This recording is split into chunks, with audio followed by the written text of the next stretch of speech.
పిన్న వయసులోనే చూపు కోల్పోయింది. అయినా మొక్కవేని ఆత్మవిశ్వాసంతో ఆ యువకుడు తన గొంతులోని మాధుర్యాన్ని 10 మందికి పంచుతున్నాడు. అయ్యో దేవుడా ఎందుకిచ్చినావు గుడ్డి జన్మ నాకు అంటూ, అయ్యో దేవుడా ఎందుకిచ్చినావు గుడ్డి జన్మ నాకు, బ్రహ్మదేవుడా ఎట్లా రాసినవు పాడు రాత నాకు. పాడే పాటలు ప్రతి ఒక్కరి హృదయాలను కదిలించి వేస్తుంది. ఇతని పేరు రవి. ఇతను ఉండేది జగిత్యాల జిల్లా మేడిపల్లి మండల కేంద్రంలో. ఇతన్ని ఇప్పుడు అందరూ బల్గం రవి అని పిలుస్తారు. ఎందుకంటే బల్గం పాటలోని అయ్యో రామ రామ బాలి అనే పాటతో ఒక్కసారి సోషల్ మీడియాలో వైరల్ అయ్యాడు. ఇతని కుటుంబం చాలా పేద కుటుంబం. ఒక తమ్ముడు, ఒక తల్లి. తమ్ముడు కూడా అందురు కావడంతో ఇద్దరు బయట తిరుగుతూ పాటలు పాడుతూ వచ్చే డబ్బుతో కుటుంబాన్ని సాగుతున్నారు. అయితే రవి పాడే పాటలు ఎంతో అద్భుతంగా ఉంటాయి. తన గొంతు నుంచి వచ్చే ప్రతి పాట ప్రతి ఒక్కరిని ఆకట్టుకుంటుంది. పాడే పాటలు వినేందుకు చాలామంది ఆసక్తి చూపిస్తారు. అతని పరిస్థితి చాలా దారుణంగా ఉంది. ఉండటానికి ఇల్లు లేదు, కట్టుకోవడానికి బట్ట లేదు. అయినా మొక్కవోని ఆత్మవిశ్వాసంతో అతను ఎన్నో గొప్ప గొప్ప పాటలు పాడుతూ ప్రజలుడి మన్నలు పొందుతున్నాడు.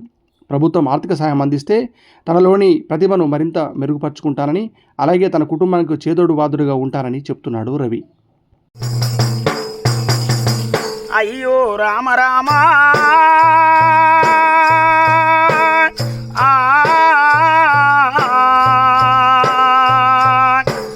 అయ్యో రామ రామ బాలి, అయ్యో రామ రామ బాలి, గాడేటు పోతున్నవే బాలి, మన ఇల్లు గీడున్నది బాలి, మన జాగ గీడున్నది బాలి, కట్టిన ఇల్లు నిడిసి బాలి, నువ్వు తిన్న కంచ విడిసి బాలి, పడుకున్న మంచ విడిసి బాలి, నీయాలి పిల్లలిడిసి బాలి, ఈ బాలి సాలింటి బట్టతోటి బాలి, డప్పుల్ల సప్పుల్ల నా బాలి, సున్నాయి సప్పుల్ల నా వడగట్టి పాడగట్టి బాలి, పాడల్ల వండబెట్టి బాలి, నలుగురు ఎత్తుకుంటే రామ 10 మంది మొత్తుకుంటే ఇంకెరా నన్ను ఈ జీవితానికి కన్ను లేకుండా చేసినవు.